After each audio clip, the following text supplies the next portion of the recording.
gbogbo yín bá wo nǹkan tó ń lọ ẹ̀ rí i pé òjòjò tó ń ṣògùn kì í ṣara ọmọ Oòduà nìkan. Àwọn ìlú kan náà wà lẹ́gbẹ̀ẹ́ wa yìí, ìlú kejì ló tún wà lẹ́gbẹ̀ẹ́ wa yìí, àwọn ìlú kan náà tún wà lẹ́yìn.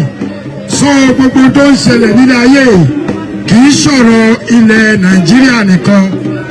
Oníkálukú fẹ́ gbarẹ̀ lọ́wọ́ àwọn ajẹkújẹran ni. Recognition Yorubanation ọ̀la wá fún ní ìlú New York City. Ọ̀pọ̀lọpọ̀ àwọn brọ́dà wa ló wá láti ìlú káàkiri.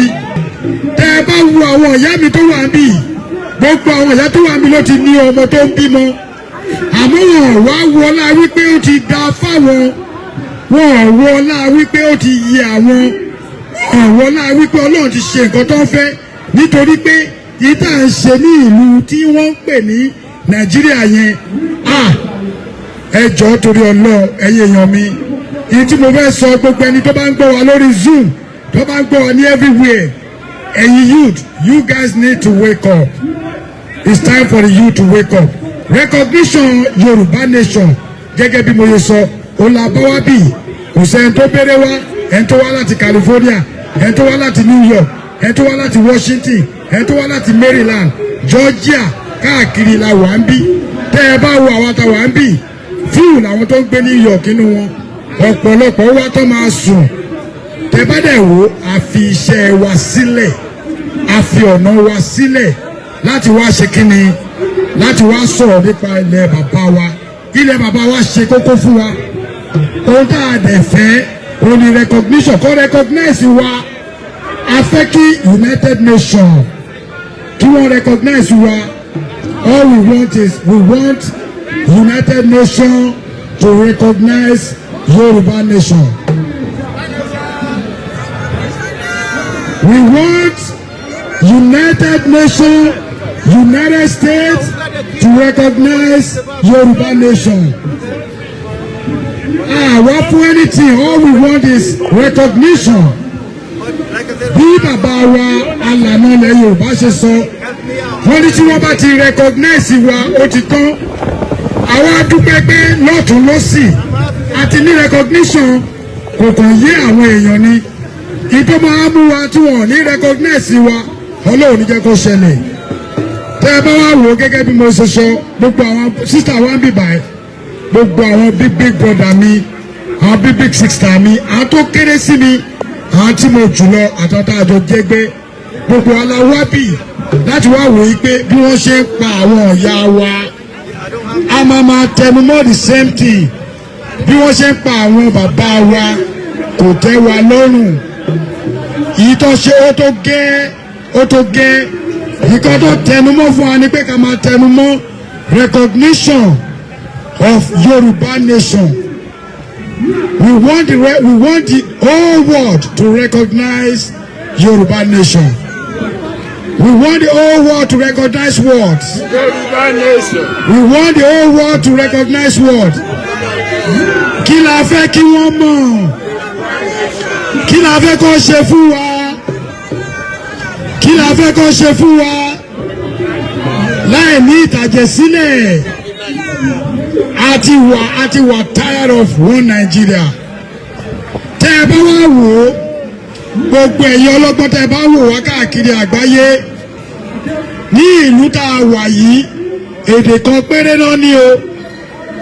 Òyìnbó nìkan ni, tó bá ní second language, Spanish náà ń lò, ó tán. Wọ́n sọ yí pé àwọn ìyẹn ló nílùú ó kàn ní second language, nítorí pé wọ́n jọ wà nínú Amẹ́ríkà bá ṣe ní north, là ní east, là ní south. Tẹ́ ẹ bá wá wo location 9 tiwa, a ní èdè mẹ́ta ọ̀tọ̀ọ̀tọ̀ tó pín sí 500. Kò dẹ̀ bá wa lára mu. A ní èdè mẹ́ta ọ̀tọ̀ọ̀tọ̀ tó pín sí 500. Màá dẹ̀ asteri kẹ̀ tó bá fún mi láyè. Nítorí pé ní ìgbà wáṣẹ̀ gbogbo àwọn tọ́láwọ̀ ń ṣe olórí wa, ilẹ̀ Yorùbá ti dá dúró ti pẹ́. Àwọn bàbá wa, àwọn ni wọ́n ṣe kíni. Ilẹ̀ bàbá wa, wọ́n tún tà wá lẹ́rú àmọ́ àní lọ́ọ́bẹ̀. Èdè Yorùbá yàtọ̀ sí èdè Haúsá. Èdè Haúsá ó dẹ̀ yàtọ̀ sí èdè Ìgbò. According to history tá a gbọ́dọ̀ tí ìbí àwa wọ́n ní 1914 òun ni wọ́n sáìnì lẹ́tà burúkú ó sọ wá di wèrè báyìí torí wọ́n ti sọ gbogbo ọmọ a sì wà nílùú Nàìjíríà báyìí o bó ibi táwa wà lẹ́nìí ìlú Yorùbá ni torí Yorùbá nation ni wọ́n bá ṣe wà yìí àní kankan tí wọ́n ṣe pé a wà nílùú Yorùbá. Àwa fẹ́ kí ni kí la fẹ́? What do we want? What do we want? What do we want? What do we want? End what? End what? What do we want? Báwọn jà o. We are not ready to fight anybody. Yorubanation recognition. Yorubanation. Màá máa fi ọgbọ́n kàkọ́ tí àwọn ìyá mi àti bàbá mi mú dání. Alákọ̀ọ́kọ́ Azu strike. Ẹ̀yin náà wò ó ní ilẹ̀ kóòtù òjìyàn tí mo ti di ilé ayé ní ìgbọ́ pé school strike tó oṣù mẹ́jọ rí. Oṣù kẹjọ Òjùdí yunifásitì ní ìlú tiwa tí wọ́n pè ní ilẹ̀ Yorùbá nation. Àmọ́ ní north side everything tí wọ́n ṣe wọ́n ti school wọn o. Ìyẹn ni mo fẹ́ kẹ́ ẹ mọ̀. Àwọn ọmọ wa lọ lánàá wọ́n lọ dí airport èso tó yẹ kó continue kìíní yẹn ni nígbà tí flight ò bá lè move wọ́n á mọ̀ pé I'm in the business. Gbogbo orúkọ bẹ́ẹ̀ yẹn kò yẹ kó máa ṣẹlẹ̀ rárá. Gbogbo nǹkan tá à ń ṣe nílẹ̀ Yorùbá gbogbo owó wa gbogbo iyì wa gbogbo ọrọ̀ ajé ilẹ̀ kóòtù òkìrè òníwọ̀n ibi tá a wà yìí ó wà lára tó fi túnṣe. Ẹni tó bá argue á lọ mú history fún ìlú tá a wà tó dùn yìí lọ́dà bí ẹgbẹ́ kámẹ́rà ìkẹjẹ́ kó wo àwọn building yìí kó wo ọdún tí wọ́n ti kọ́ àwọn building yìí kó wo owó wa ní gbogbo ẹnu mo fi sọ owó wa tí wọ́n ń gbà ẹnu tí wọ́n ní títí wọ́n fẹnu yẹn pa ọmọ Yorùbá. Wọ́n tún wá ṣe the same thing fún wa ní ìlú tá a gbé ní Nàìjíríà. Gbogbo owó táwọn ọmọ wọ́n kó ọrọ̀ ajé ilẹ̀ Yorùbá wọ́n wá ń kó lọ sí north. Wọ́n ti ẹ̀ dé east wọ́n dé west wọ́n kó lọ sí north. Wọ́n tún wá ṣe pé wọ́n fà á gùn láti ìlú wa wọ́n tún fà á kọjá sí ìlú míì sí ìlú Niger. Ìyẹn owó tó ń rí nílùú west ṣó yẹ kó rí bẹ́ẹ̀? Ṣó yẹ kó rí bẹ́ẹ̀? Ṣó yẹ kó rí bẹ́ẹ̀? Ọmọ aláṣọ ò gbọ́dọ̀ ṣe kíni? Ọmọ ẹlẹ́rọ ò gbọ́dọ̀ ṣe kíni? Àwa ti ń jẹ́gun o, ẹ má jẹ́ ń parọ́ fún yín. Nítorí pé gbogbo nǹkan tá à ń ṣe yìí àwọn ò ṣe tèmi o, tí ọjọ́ ọ̀la làwa ń ṣe. Gbogbo tá à ń ṣe lénìí ṣé báwo gbogbo ìyá mi tó wà bí àtàwọn tá a dọ́ ọmọ wọn gan àwọn agọ́ ti lọ́mọ tó ń bímọ. Ẹ jọ̀ọ́ kí la tún wá fẹ́ kí ìlú bàbá wa da. Kò sí oṣù náà kò sí ọ̀sẹ̀ náà kò sí ọjọ́ náà tí ọmọ Nàìjíríà ó sẹ́ndì owó láti bí sí Nàìjíríà bí tí ìrìjọ náà. Ẹ sọ fún mi owó tó ń kúrò ní Amẹ́ríkà bó ṣe ń kúrò ní London ló ń kúrò ní England ló ń kúrò ní Europe ló ń kúrò ní Germany ló ń kúrò ní Canada. Gbogbo owó yìí ó lọ sí Nàìjíríà tá a bá wá sọ̀rọ̀ tá a bá ti ń sọ̀rọ̀ àwọn tí òye wọ́n á sọ fún yín wá ní ẹ máa bọ̀ ní ẹ wá jà fún wa. Ibi náà tilẹ̀ jàre o àwọn ò fẹ́ jà ní ìlú ajẹgúnjẹran. Ìjà táwọn ń jà bí olówó wake up everybody. Nígbà tá a bẹ̀rẹ̀ bíi 2-3 years ago wọ́n là ń jẹnu wúyà àwọn adúpẹ́ pé Ọlọ́run jẹ́ ká jẹnu wáyà báyìí. Àwọn tí kò mọ̀ wọ́n ti mọ̀.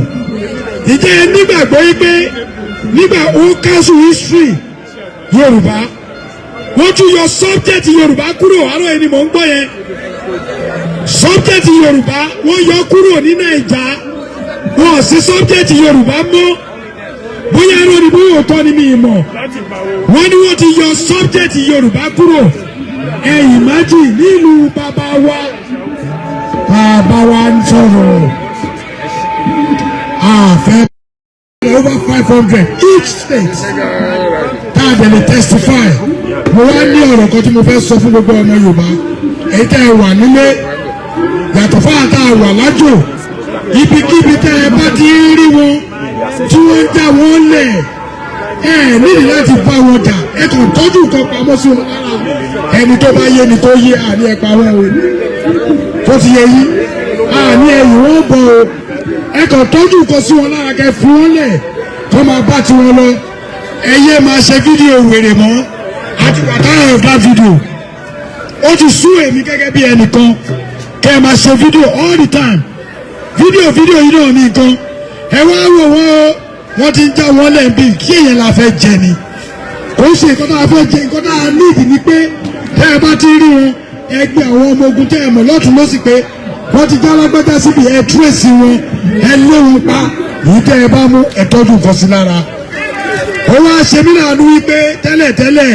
gbogbo ọmọ Yorùbá wọ́n ti ẹ má bínú ẹ tẹ́ ẹ bá jẹ́ Christian àbí Muslim ló wa torí Muslim lèmi náà aláàjì ni mí àti lọ Mẹ́kà àṣàṣà famọ́rúwà wọ́n ti fi tọrọ wọ́n ti gbẹgbà ní lọ́wọ́ wa wọ́n mú gíláàsì wọ́n fi gba gbogbo nǹkan ìlú lọ́wọ́ gbogbo bàbá wa wọ́n mú ike wọ́n fún torchlight wọ́n fún wa wọ́n fún wa láago wọ́n fi ń gba 2 million acres up till now ó dẹ̀ sì ń ṣẹlẹ̀ wọ́n gbégbó ọtí fún àwọn bàbá wa dákẹ́ ṣé wá fẹ́ gbọ́ tẹ́ ẹ̀ bá tètè lajú ẹ má jẹ́ kí nǹkan bàjẹ́ èmi gẹ́gẹ́ bí ẹnìkan àrẹ àmàrù mo máa ń pe èdè kan mo tó bá wù mo lè má wálé 20 years wọn ò ní mú wa sí wàláì gbogbo àtọ́wà bí ìlónìwé ó kó onú kí ni wọ́n ń ṣe tá a bá fẹ́ lọlé àní lọ́bọ̀ tí mo la fẹ́ fẹ́ bí wa sí pọ́ìntì tèmi nìyẹn o níbo la fẹ́ fi àwọn ẹbí sí ọ̀pọ̀lọpọ̀ lórí ọkọ ẹ̀ sì wà lẹ́nu àtàwà ń bí ọ̀pọ̀lọpọ̀ ní ìyàwó ẹ̀ wà lẹ́nu àtàwà ń bí ọ̀pọ̀lọpọ̀ ní ọmọ ẹ̀ wà lẹ́nu àtàwà ń bí ọ̀pọ̀lọpọ̀ ní ìyá àti bàbá ẹ̀ wà nílé nínú àtàwà ń bí ọ̀pọ̀lọpọ̀ wa ẹbí wa káàkiri wọ́n wà lé àmọ́ sọ́sọ́sọ́ wọ́n ní amórí wa wọ́n mú ọ̀bẹ wọ́n fi pa wá what do we want? What do we want? What do we want? We want recognition. Recognition only tá a fẹ́. Recognition ó ti di nǹkan tá a fẹ́ báyìí nítorí pé tí wọ́n bá recognize wa níbi kankan lọ o. Ẹ̀ẹ̀kan lè rí ni tí fídíò bá lè gbé ẹ wo ìlú kan pẹ̀lú yẹ́lò bọ́dà mi ẹnjìníà wa ẹ bá wa ṣe kíní ìṣẹ́pọ̀ abẹ yẹn ẹ rí àwọn kan pẹ̀lú yẹ́lò ẹ rí àwọn kan pẹ̀lú red ìlú ọ̀tọ̀ọ̀tọ̀ ló wá jà fún rẹ o ẹ rí tiwa ìlú ọ̀tọ̀ọ̀tọ̀ ṣẹ́ ti rí àwọn eléyìí wọ́n pààyàn ní o ẹ̀sìn tiwọn nìyẹn à lè stop wọn ẹ wọ́n tó wọ rẹ́ẹ̀dì náà ìkọ̀kọ̀ náà ni ò tẹ́ bá wọ owó èyí báyìí àwọn òkú tó ti kú tó ti padà nù ó lẹ́rí tó tò yẹn. We need recognition now. As a matter of fact, it is mandatory that the world recognize the Yoruba people. We are our own people, own our own land, by ourselves, and we want recognition. We are not English people, we are not English-speaking people, but I'm speaking English today because the United Nations and foreigners, people who do not understand the Yoruba language, need to understand our cause. We are from a geographical location called Nigeria. And Nigeria is a British invention. It is a geographical location in the western part of Africa where the British government, during colonization, decides to merge people together who do not belong together. We are different people, we have different languages, we have different cultures, we have different religions, and we are not the same. And the Yoruba people have decided, since the ending of the 1914 amalgamation, It ended in 2014, by the way. We have decided that we are going our own ways. Because Nigeria is a failed state, and it is being run by the greatest terrorist organization in the world. I declare before the world that President Muhammadu Buhari is the leader of the terrorist organization in Africa. He has the Fulani terrorist headsmen, who are his kinsmen, killing the Yorubas on our land. They have taken the house of lands in the north. They're coming from the Niger Republic. And their intentions, their plan, is to take over the whole of Nigeria. The Yoruba people have said enough is enough, and we are no longer going to tolerate this more. There's genocide happening in Nigeria right now. They're killing the Yorubas, and the government is pretending like nothing is happening. And the world need to recognize that the Yoruba people will defend our own land, will defend our people. But before it becomes another Afghanistan, we're asking that the world please pay attention to what's happening in that geographical location called Nigeria. President Muhammadu Buhari is one of the invited people, speakers at the 77th United Nations Assembly, General Assembly, and he will be speaking. I'm hoping that the press will be able to interview him, and the world leader or the world community make him answer to this call. Why are terrorists in Nigeria? Who is the leader of the Fulani headsmen? Who is sponsoring Boko Haram? Why are people being slaughtered without justice? If he can answer these questions, and the fact that they continue to take power away from the people, and what do I mean by this? They have students in their home not being trained. The universities in Nigeria are closed now for almost a year. Knowledge is power. And when people do not have knowledge, they lose their power. So Nigerians are subjected to whatever information they give them and to the games the politicians are playing. Now, I'm going to reach out to the Yoruba politicians. You are our kinsmen. The Yoruba politicians, please understand that you are our kinsmen. We are not against you, but if you are against your people, we will be against you. It is high time that you stop the games you play and end the genocide of our people now. And how are we going to do it? Yoruba should go its own separate way and let the rest of Nigeria be whatever they want to be. But the Yoruba geographical location as a nation wants to be identified as a sovereign nation to be governed by democratically elected people and held to the world standard of leadership. Enough is enough where Nigerians are taking loans. Imagine this, Nigerian government taking loans from all parts of the world. These loans are kept in private bank accounts in the same countries they borrowed these loans. And interest rates, conditions under which Nigeria will never get out of, is being placed.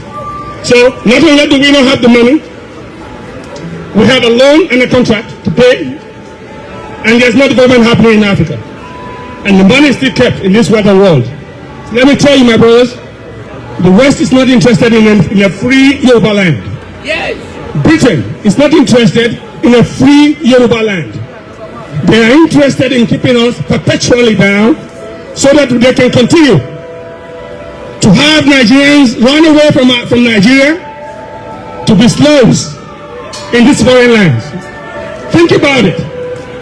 You have most Africans coming here to be home health attendants, taking care of elderly people. We're doing security jobs. We're working menial works to be paid pennies. And this taking everything from Africa to develop their country. Now there's a brain drain. Nigeria will train its own doctors. An average American trained doctor here owns debts to about $400,000, $500,000. Nigerians will train doctors for free. These doctors will run away from Nigeria and still be the best doctors they have in this world. Gbogbo ìlú tí ó bá ti sọ ẹ̀sìn ẹnu àti culture ẹ̀ ó máa ń pẹ́ kán tó dìde. Example number one ẹ lọ wo Japan. Wọ́n resist anything foreign. Àti China dọ́là ní technology. Kò sí country náà tó lè bí ti Japan. Kò sí gbogbo ẹnu ni mo fi sọ. Technology wo lẹ rò pé ń lò ń sìn? Àwọn tí ń fi bọ́tìn, wọ́n ti ń tẹ ògiri tó máa fẹ́ rajà ní street. Nǹkan tí wọ́n bá need, wọ́n ti ń get ẹ̀. So a tiẹ̀ tún wá ṣe bíi pé àwa Libra pé àgbàyàn mọ́ra, àgbà àwọn Haúsá ìmọ̀ra, àgbà àwọn Fúlàní ìmọ̀ra. Níṣe ni wọ́n dẹ̀ wá sọ wípé òkè òwò kùbí tí àwọn ọmọ Yorùbá ti gbà. Tí o bá ṣe pé ti ẹ̀sìn, ṣé tọ́lá bá àwọn Ṣàngó, àwọn tó bá wà láyé ní táìmù yìí, ṣé wọ́n tiẹ̀ lè dá 2 seconds lára ni? Àwọn èèyàn lè lọ sóko mọ́ ní àárọ̀, wọn lè lóko lọ́sàn-án, wọn lè lọ sóko. Ẹ̀rù ń bá àwọn èèyàn tó ń drive gan. Bí nǹkan tó bá ní bullet proof gan, ẹ̀rù á tún máa bà ẹ́ bí kò máa tiẹ̀ jí ẹgbẹ́, wọ́n máa béèrè ransom lọ́wọ́ ta ni. A mọ̀ wípé ó nira láti protest ní Nàìjíríà o, a mọ̀ wípé àwọn ò lè pààyàn o, ṣùgbọ́n àwọn tó máa dojúkọ yín tó máa gba freedom yà á máa spark mind wọn. Mo ti lọ different places. Yorùbá culture òun ni the best. Kò tí ì sí èdè míì tó dàbí ti Yorùbá tó jẹ́ wípé o lè fi a pe e tàbí kó fi i pe ẹ.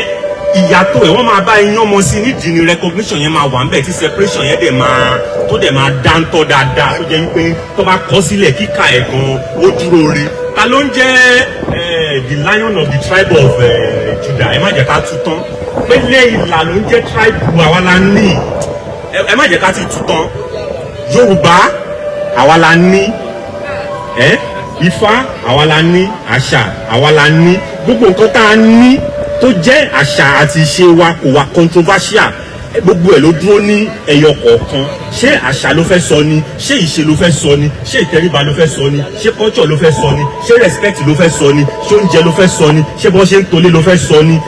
Tó jẹ́ pé a ní akọgun, alọ́tún, alósì, àní baálé, àní baálẹ̀. Àwọn òkè ń pọlọ́pàá síra wa, àwọn òǹfi kóńdó, àwọn òǹ tira wa mẹ́wọ̀n. Tí wàhálà tí ẹ bá ti pọ̀ jù ó máa sọ fún ẹ pé kò fì nílẹ̀ ni. Pé tiẹ̀ ti wá pọ̀ jù ó yá sún sí ẹ̀yìn òdì ní òun yẹn. Ibi tó lé dé àní jail. Wọ́n bá ń ta ọjà, wọ́n á fi òkúta síbẹ̀ ní ojúgbó níbi tí kò ti sí kíni, ibi tí kò ti sí kámẹ́rà. Wọ́n á sọ iye tó jẹ́, wọ́n á fi owó yẹn síbẹ̀. That is the broadcast for àwọn ìyá wa tí wọ́n bá wa pilẹ̀ Yorùbá. Àfi tí wọ́n ṣe wọn ní the interpreter kan tó lè gbọ́ wa from the United Nations Summit. We have bring the recognition of the recognition of the Yoruba nation to the recognition of the United Nations 77th Summit of the United Nations. So we are hereby calling the international community, the United Nations Security Council, to come to our rescue, to recognize us, to bring us out of the enslaved amalgamation of the Nigerian settings. The 1914 amalgamation has expired.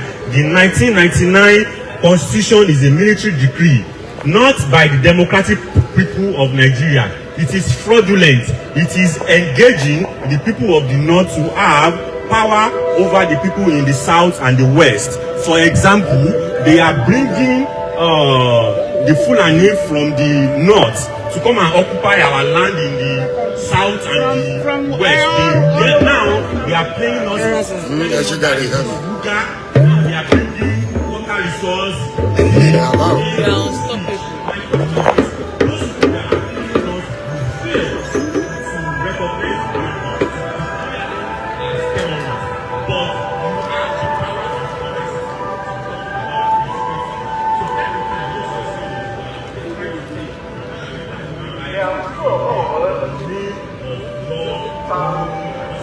United Nations lè rí yìí o ní ìlú New York City ṣé ti rí bàtọ́ rí pé wàhálà àwọn ìlú ti pọ̀ jù gbogbo ilé òsì ń bẹ̀ tẹ́lẹ̀ o wọ́n ṣẹ̀ṣẹ̀ blọ́ọ̀kì ẹ̀ ni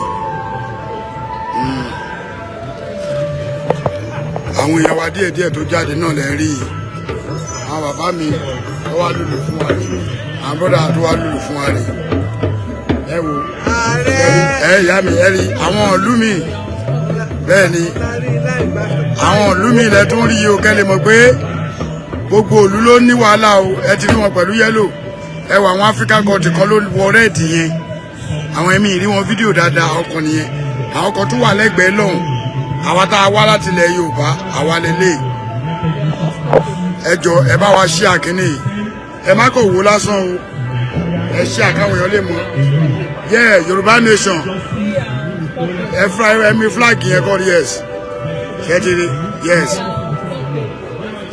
ẹ ti rí.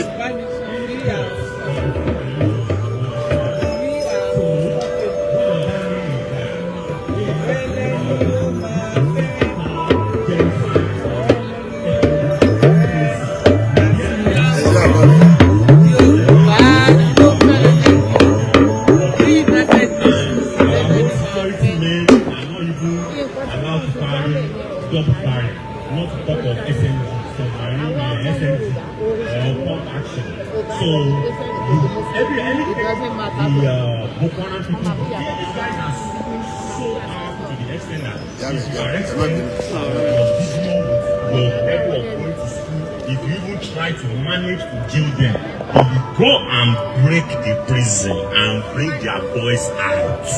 That is how bad it is. That is the reason why we take this fight to the international community, because my people back home in Nigeria, if they speak up, it's either they disappear or unknown gunmen attack them at home. For example, our frontliner agitator Chief Adeyemo Sunday Usha Igboho and Professor Banky Akintoye, both of them are on exile right now, just for speaking for peace, just for speaking for freedom of movement, freedom of speech, freedom of living. And the primary reason why we vote for the president to be there is to protect life and property. And the Nigerian president has failed rigorously. They have failed in such a way that they cannot protect simple life and property. As I'm talking to you now, right now, the international community, there is no function of 911 in Nigeria. We cannot even call for emergency, not to talk of flight, not to talk of good hospitality, not to talk of any form of good standard of living. The British brought education. They asked us to go to school. Everybody had graduated. We abide by the law as a law-abiding citizen. But after coming out of school, the government, out of the taxes that they collect and the loan, they use our name and the soil of the land to acquire the loan for, have not made a single provision of simple employment or even electricity. We don't even ask them for too much. What we are asking them for is to give us the electricity so that if we go into the village to till our land as our forefathers did, we can also be able to secure and put our farm produce into refrigeration, seafood. We don't even have all those provisions. This is just too much. The list goes on and on, and we are tired. We have negotiated diplomatically as a liberal citizen, as a law-abiding citizen. They didn't listen to us. The people that are cleaning us, which is the Itiala, the Fulani bandits, the cattle rustlers, the Boko Haram, even the federal government have failed to recognize them as terrorists, which make us to come to the conclusions with the body language and the strategies of the federal government by negotiating with the terrorists. We hereby come to the conclusion that Nigerian government, under the leadership, I have no mask, I have no glasses. This is a red code. We hereby declare the president under the leadership of Muhammadu Buhari as a terrorist. Muhammadu Buhari is a terrorist. United Nations, come to our aid right now. We are done with the foolishness and the madness and the stupidity of the leadership of the president Buhari under his cabals and whatever nonsense they want to call their names, whatever group they want to call their names, just because of money. You are killing our people, you are raping our women, you are kidnapping them. After kidnapping them, you rape them, you ask for money. If the money is less than, let's say, you ask for 50 million naira, they give you 49 million naira, you still kill them. We are tired of your nonsense. We are tired of your nonsense. We have sparked enough nights. We have no leader. technically speaking, we're telling you, if you think you send Chief Adeyemo Igboho, 1,000 Adeyemo Igboho will stand up. If you think you send Chief Professor Banky Akintoye to the exit, 32,000 Professor Banky Akintoye will call out. There's no place elsewhere in the world outside Nigeria that is negotiating with terrorists. We hereby debunk the name. If the Fulani want to keep the name with the Briticos, they can keep the name. I want to be identified as Omo Yoruba. Omo Yoruba ni me. We are very liberal. We are very respectful. We don't steal. We don't rob. We don't take what doesn't belong to us. That's why we are standing our ground. We are in millions. We are in Diaspora. We are in the Caribbean. We are in Brazil. We are in Cuba. This is our language. This is ours. This is what we have. So the ethnic cleansing that is being led by the Buhari government using the Meitiala Kakos Russell Raslas under the gangsterism and the strategic moves in which they are using as ethnic cleansing and occupying the land. Your strategy has been revealed. You will not succeed. You will not succeed, Muhammadu Buhari. So there is a massive killing and insecurity resulted in persistent genocide, brutal killing and armed robbery, raping, massacre, kidnapping, abduction of school children and ransom by Fulani in Yoruba land from 2014 till present. Over 400,000 citizens of Nigeria have been displaced and homeless. So, and the Nigerian government has not made any provision otherwise. What they do is they're using our name to go abroad to U.S. and international community, China, to secure loan.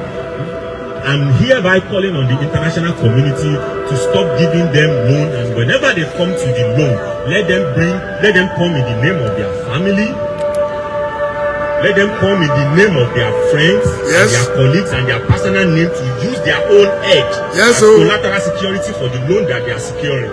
We are not going into decades and centuries of slaves on loans that is not meant for capitalist establishment. The loans that international community is giving them, they are using it for personal ambition. The security votes, the trillions of naira votes that they are securing every year in the budget ends up into their own personal accounts. So these are the reasons for the exit of Yorubanation from Nigeria. The enslavement in Yoruba land and the unfair shares of resources in Yoruba land is too much. There is deliberate open grazing to agricultural products and killing of farmers in southwest, southeast of Nigeria. We have lack of freedom of speech, lack of freedom of expression. There is no free and fair election in Nigeria.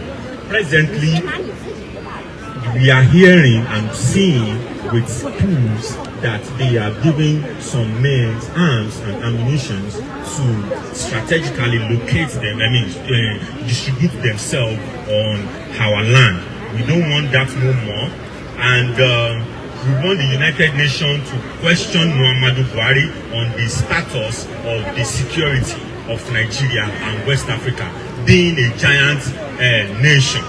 So Buhari spent 1.9 billion on Niger Republic security, but careless about insecurity in Nigeria. University students have been sitting at home just because of salaries have not been paid. Nigerian foreign reserve falls from $7 million to 350,000 during Muhammadu Buhari regime. There is presence of ISIS in Nigeria, and indigenous people are no longer safe. So for those reasons, we want recognition of Yorubanation by the international community and the safe exit without killing, without genocide from the hand of Muhammadu Buhari, which we are calling the international community that the amalgamation of 1914 has ended in 2014. For that reason, we don't want the next election to hold, because each election is a renewal of the amalgamation which has expired in 2014. So if I continue to prove, we will not sleep here. We have limited time and limited space. Yorubanation, Yorubanation, Yorubanation, recognition now. We are Yoruba people. We are exiting from Nigeria peacefully. We are no terrorists.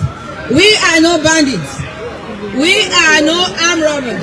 We come here to United Nations to let them know what is going on in Nigeria. We all are peaceful people. We here, I have a question, and I would like you to ask Muhammadu Buhari, whenever he's making his speech, if Yoruba nation wants to exit from Nigeria. We are not the only one that want to exit from Nigeria. The Biafra people want to exit from Nigeria.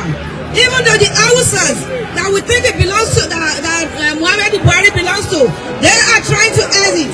If 3 people are trying to exit from one country, that will tell you the loss about us. Google it and see what is going on in Nigeria. All our mothers, our brothers, our sisters are being killed every day. They were raping the ladies. No school. No school is functioning. No school is functioning. No school is functioning. I would like to ask Muhammadu Buhari, all the loans they're having, what are they doing with the loan? There is no road, no light, nothing is working in Nigeria. Nothing is working in Nigeria. Nothing is working in Nigeria. They take us for granted. We are telling them, we are ready to exit peacefully. We don't want any killing no more on our soil. No more bloodshed. No more bloodshed. No more bloodshed. United Nations all over the country. We are calling you. The British, you amalgamate us in 1914 and you told us in 800 years, if this doesn't work, everybody can go their separate way. 2014 is 100 years and we're asking everybody, the whole world, 2014 has passed. This is 222. We're ready to go peacefully. Why is terrorism going on in Nigeria and he's not declaring Fulanis as terrorists? Up till now, he's calling them bandits. He never allowed, but he went ahead and declared other ethnic groups terrorists in Nigeria who are not killing nobody. So we are tired, we are fed up with this situation, and we said it's time for us to go. We have to part. We don't have the Constitution, 1999 Constitution has made it worse for the Yorubas. So we have decided as an ethnic group in Nigeria, as a nation, we said we are enough. We are more than 50 million, and we are more than a lot of countries in the world. We want to have our own nation, and we want to have it peacefully. We don't want no bloodshed. We don't want no problem. We just want to go as easy as possible. If he agrees, our father, Professor Banji Akitoye, who is leading this campaign, has written in and has requested that Yorubas wants to exit Nigeria. And he has been given ultimatum till 30th of this month to reply. United Nations, please listen. He has been written, and he has the letter with him that we gave him up to end of this month to respond back, so that we can share Nigeria and dismantle it. And we are going to dismantle it. And whether you like it or not, we are going to dismantle it. We are just letting you know that we want to go as peaceful as possible. But if they don't want that peace, we have to go. We have to go. It's time to go. United Nations, if there's problem in Nigeria, it's going to flood all over West Africa.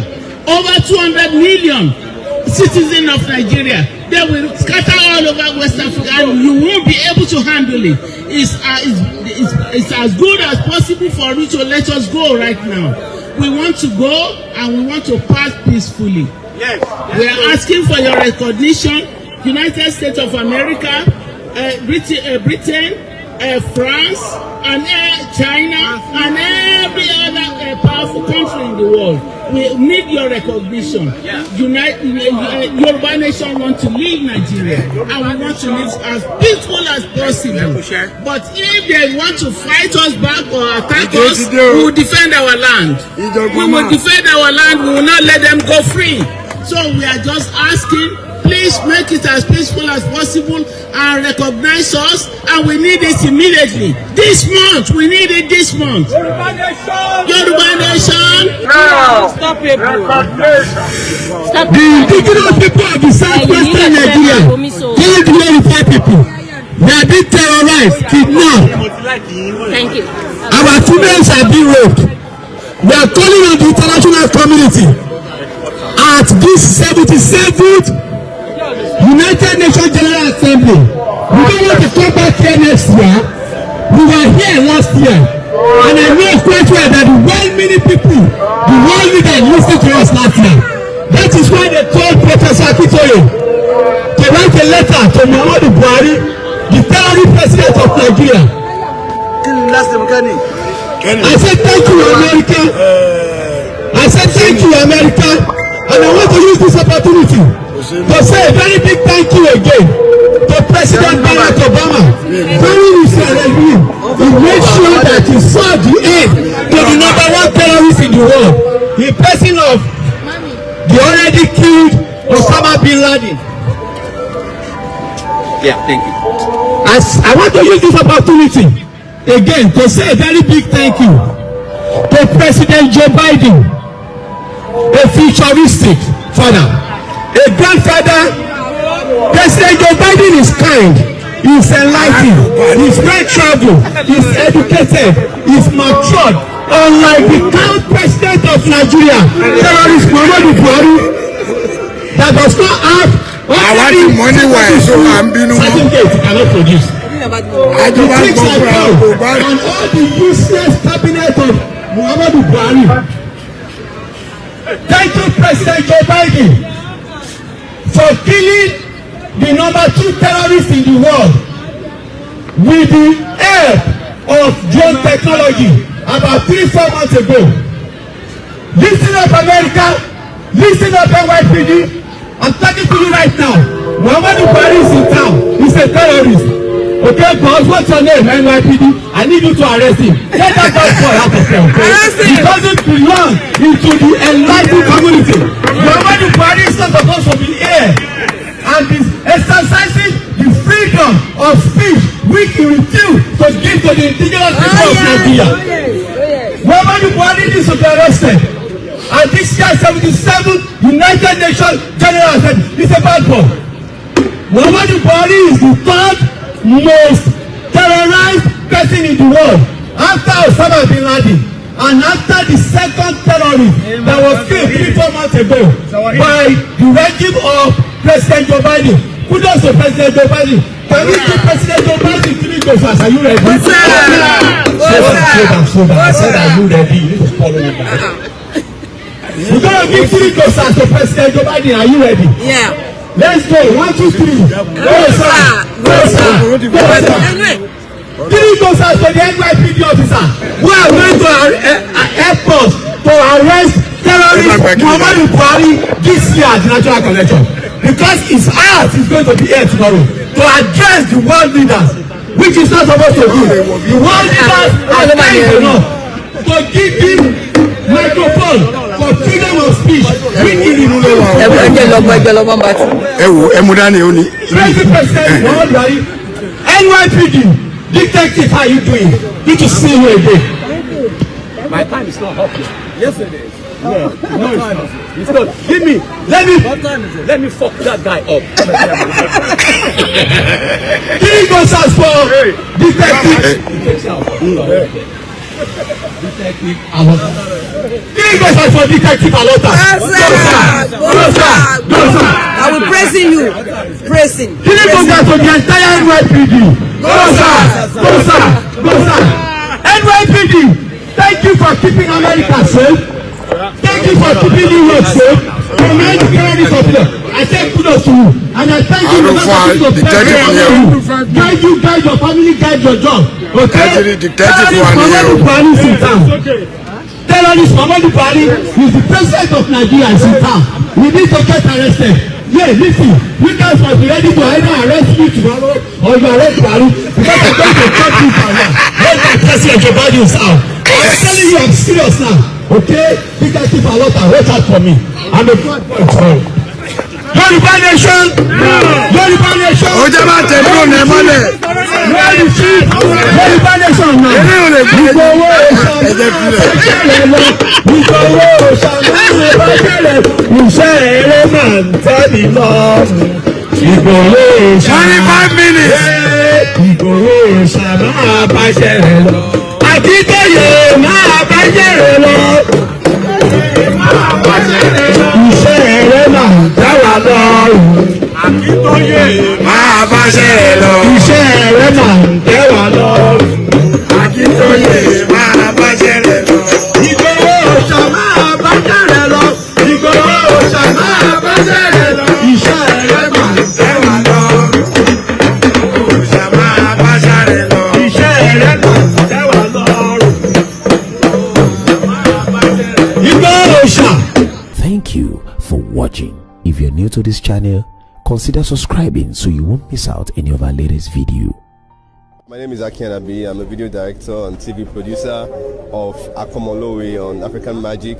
Keep watching Drive TV. olólùfẹ́ Drive TV àti gbogbo ẹ̀yin tí Fẹ́mi Sola ẹ máa wo Drive TV. Keep watching Drive TV. My name is Wole Agba. Taking this time out to tell you all that you keep watching Drive TV. What drive ẹ̀wọ̀n ní ògo ẹ̀? What drive ẹ̀wọ̀n fulfilment? What drive ẹ̀wọ̀n bí tó bá lọ? Ó ní iṣẹ́ rìn. Ibi ni kò máa wò Drive TV. Thank you. Chloe. Drive TV, driving you around the world.